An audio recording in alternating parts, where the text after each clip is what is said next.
Salam, hər vaxt xeyir olsun əziz izləyicilər. 19 aprel 2026-cı il tarixində Dövlət İmtahan Mərkəzinin əvvəlki il məzunlar üçün keçirdiyi buraxılış imtahanının ətraflı yazı tələb edən sualların izahını verəcəm. Başlayaq suallara. Demək, 79 sualda deyir ki, cədvəldə duz və sudan ibarət iki məhlulun faiz tərkibi haqqında məlumat verilib. Birinci məhluldan 150 qram, ikinci məhluldan isə 350 qram götürüb qarışdırdıqda üçüncü məhlul alınır. Cədvələ əsasən 2-1 fərqini tapın. Demək, birinci məhluldan 150 qram götürübsə, birinci məhlulda görünür ki, duz 20%dir. Duz 20%, su isə 80% olur. Əgər 150 qram birinci məhluldan götürülürsə, demək 150-nin 20% duz olacaq. 150-nin 20% duz olacaqsa, bu eləcək 30 duz. 150-nin 30'un çıxsaq, 120 də su olacaq. Bu birinci məhlul. İkinci məhlulda su 90-dırsa, duzu qalır 10. Duz 10, su 90'dır. İkinci məhluldan isə 350 qram götürüb. Onda 350'nin 10%'ni tapıram. Bu da 35 duzdur. 350'nin 35'i duzsa 315'i sudur. Deyir, bunları bir qaba töküb qarışdırdıqda üçüncü məhlul alınır. Onda 350 ilə 150 toplanacaq üçüncü məhlul almaq üçün. Məhlulumuz olacaq 500. Demək, 150 ilə 350 toplandı. Məhlulumuzun miqdarı 500. Ondakı duzun miqdarı isə birincidən 30 duz gələcək, ikincidən 35. O da eləcək 65 qram duz. Faizlə ifadə eləsək, 13%li məhluldur. Yəni, məhlulun duzluluq faizi 13%dir. 13%dir. İndi bizə nə deyir? Bizə deyir ki, cədvələ əsasən 2-1. 13% duz oldusa, duzun demək faizi 13%dir. Suyun faizinə qalır 87%. Suda 87%. Bizdən soruşur P-2 P-ni tapın. 2 P. Bu da 87 çıxılsın 13. Bu da bizə 75 verəcək. Daha doğrusu 74. Demək, doğru cavab 74 olacaq. Növbəti 80-ci suala baxaq. 80-ci sualda hündürlüyü 2 olan düzbucaqlı polipedin həcmi budur.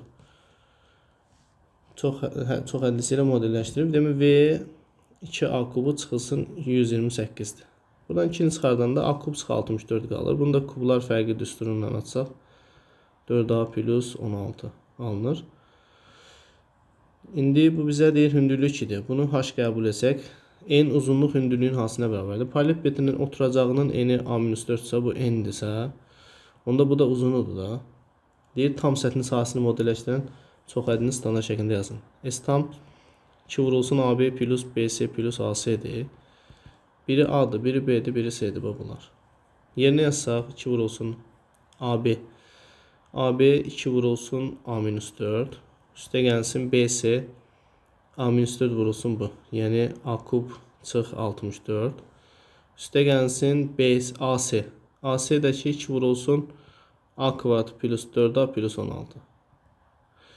Bunu da açsaq 2 vurulsun 2A çıxılsın 8 plus A kub çıxılsın 64 plus 2A kvadratı plus 8A plus 32.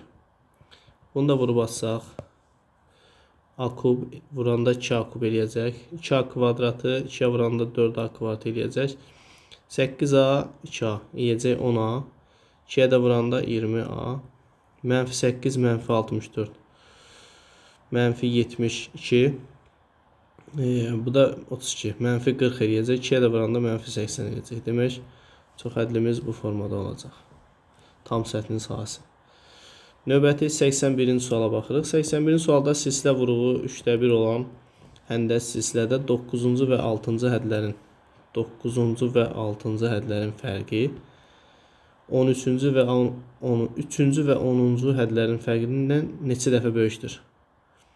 Demək 3-cü və 10-cu hədlərin fərqindən neçə dəfə böyükdür?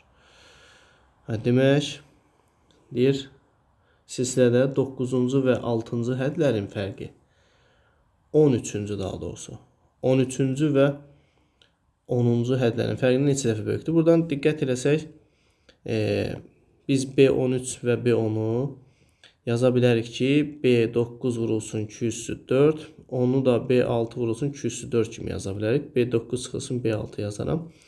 Buradan 2 üssü 4-ün mötərizə xaricinə çıxarsaq, B9 çıx B4 alınacaq. Surətdə də B9 çıx B4 var. Bunlar gedəcək.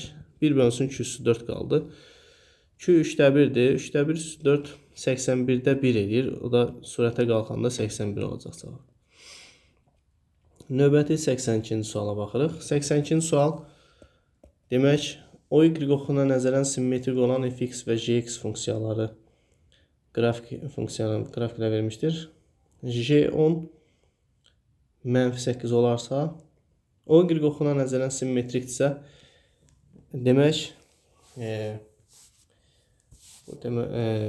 J10 -8 olarsa MNK üçbucağının perimetrini tapın.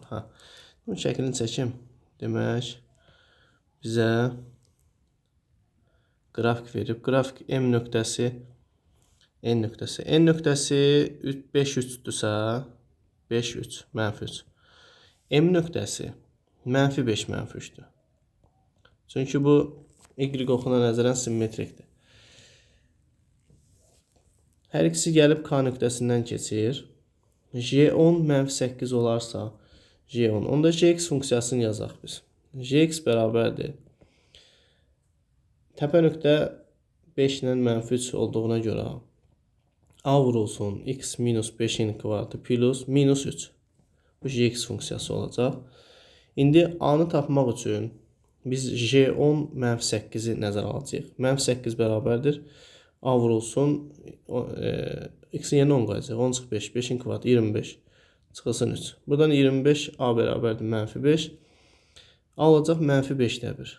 Demək A -5-də 1 olacaqsa -5-də 1 x minus 5-in kvadratı minus 3 olacaq. İndi bizdən nə istəyir bu? MNK üçbucağın perimetri. Bizə K nöqtəsi lazımdır. K nöqtəsi də Gx funksiyasının y oxun kəsən nöqtəsidir. Yəni həmin nöqtədə x0 olacaq. X-in yerinə 0 yazsaq Gx bərabərdir. -5-də 1 vurulsun. 0 yazsaq -5-in kvadratı 25 eləyəcək, çıx 3. Bundan gedəcək 5 dəfə. -5 çıx 3, -8 olacaq. Demək K nöqtəsinin koordinatı da -8-dir. -8. Onda bu üçbucağı qeyd edirəm. Bizə lazımdır bu üçbucaq. Bu üçbucağın perimetri. -5, -3-ün 5-3-ə qədər məsafə 10 vahiddir. Burada -8 y oxun üzərində olduğuna görə burada -3-dür. -3-dür. -3-dən -8-ə qədər məsafə. Bunu Pifaqorla tapa bilərik. İki nöqtə arasında məsafə üstündən tapmaq olar. Burada Pifaqor teoremi tətbiq edəcəm. 0-dan 5-ə qədər 5 vahid məsafə var. -3-dən -8-ə qədər də 5 vahid məsafə var. Onda 5, 5, bura 5 köşdəki olacaq. Üçbucağın yan tərəfinə 5 köşdəki olacaq. Onda perimetr, MNK üçbucağının perimetri 10 köşdə 2 üstə gəlsin 10 olacaq. Çünki oturacaq 10 idi, yanlarda 5 köşdə 2, 5 köşdə 2 idi. 10 köşdə 2 üstə gəl 10. Yəni 10 vurulsun, köşdə 2 plus 1 olacaq. Davam edirik 83-cü sualına. 83-cü sualda demək bizə toxunan verib, kəsən verib, bir də demək bu 36 dərəcə verib. Toxunanla kəsən arasında bucaq 36 dərəcədir. Kəsən DB vətəri bucağın tənbölənidir. DB vətəri ADC bucağının tənbölənidir. Yəni bu bucağın tənbölənidir. Alfa alfa götürürəm. Bizdən CAD bucağını istəyir. CAD. Demək bizdən buranı istəyir. Onda bura x-dırsa, bura olacaq 2x. Çünki daxilə çəkim bucaq qövsün yarısıdır. Toxunanla vətər arasında bucaqda qövsün yarısına bərabərdir. Onda alfa da x-ə bərabərdir. Onda üç bucağın daxili bucaqların cəmi 180 dərəcədir. D bucağı, B bucağı, C bucağı 180 olmalıdır. 2x, x, 3x plus 36 bərabərdir 180. 3x bərabərdir 144, x olacaq 48. Bizdən CAD bucağı x istəyir 48 dərəcə olacaq. 84-cü sual. Demək 84-cü sualda bizə bir kvadrat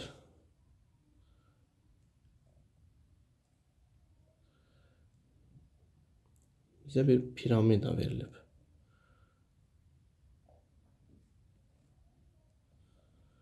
Aha. Demək bir piramida verilib. Deyir, bütün tilləri bərabər olan 4 bucaqlı piramidanın açılış. Bütün tillər bərabərdir. Hər til eynidir.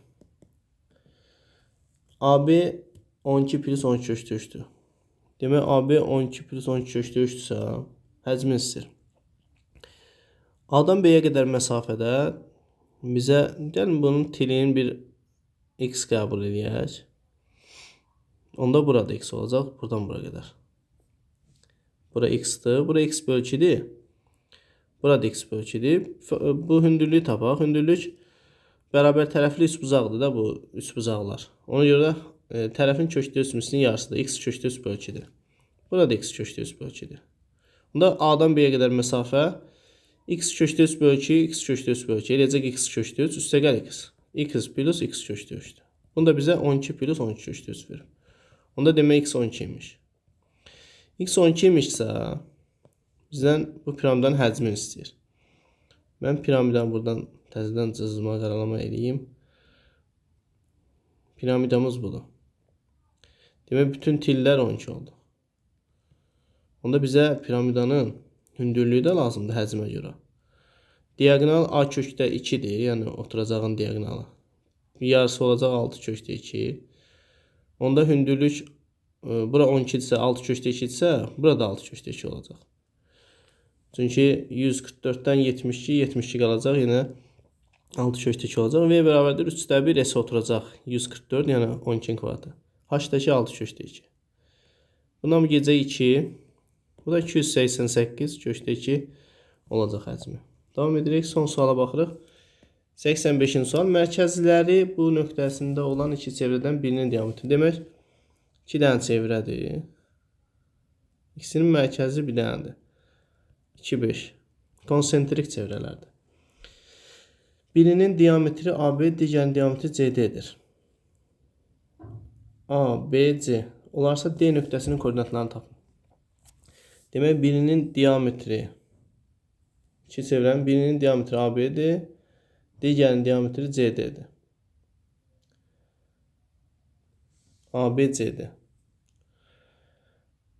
Demək, biz bilirik ki, məsələn, AB buranı götürürəm. Tutaq ki, bilmirik, indi AB oradır, orada deyil, amma götürürəm oranı.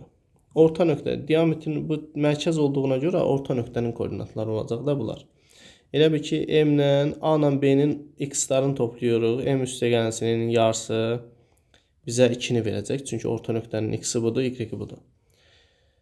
A ilə B-nin y-lərini toplayıram. N plus 1 üstəgəlsinin 2M-in yarısı bunun y-ini verəcək. Orta nöqtənin y-ini.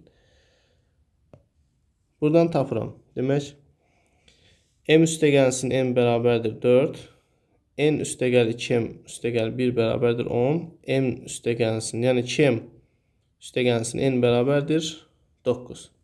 Demək, 2M üstəgəl N bərabərdir 9. M üstəgəl N bərabərdir 4. Tərəf-tərəfə çıxıram bunları. Çıxanda M bərabərdir 5 eləyir. N də bərabərdir -1 eləyir. Demək, M 5 imiş, N -1 imiş. İndi C nöqtəsinin koordinatını 5 -1 tapdıq axı. D nöqtəsini bizdən istəyir. Orta nöqtədə məlumdur. Ortanı da verib, 2, 5 verib. Axı bu da bunların orta nöqtəsidir. Ona görə həmin qayda bunun üçün də keçərlidir. Y minus 1 bölünsün 2 bərabər 5'ə. Buradan x plus 5 bərabər 4, x bərabər -1. Y minus 1 bərabər 10, y bərabər 11. Demək, x -1 D nöqtəsinin koordinatları D -1, 11 doğru cavab olacaq. Belə dəyərli izləyicilər, sağ olun, izlədiyiniz üçün təşəkkürlər.